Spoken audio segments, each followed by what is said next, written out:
বাংলাদেশ জাতীয় ক্রিকেট দলের জন্য এটি একটি বড় পরিবর্তনের সময়। আগামী জিম্বাবুয়ে সিরিজ শেষে বিদায় নেবেন বর্তমান বোলিং কোচ আন্দ্রে অ্যাডামস, আর তার জায়গায় টাইগারদের নতুন বোলিং কোচ হিসেবে নিয়োগ পেতে যাচ্ছেন পাকিস্তানের সাবেক পেসার ওমর গোল।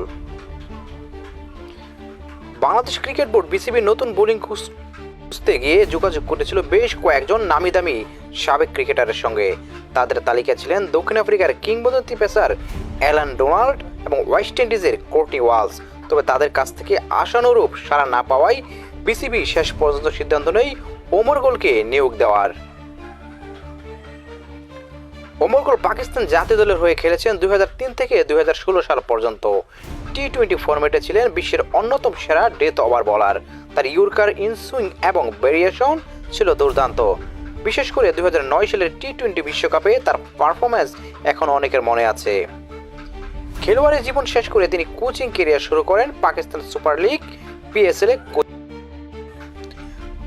আফগানিস্তান জাতীয় দলের বোলিং কোচ এবং সম্প্রতি পাকিস্তান জাতীয় দলের অস্থায়ী বোলিং কোচ হিসেবেও কাজ করেছেন তিনি।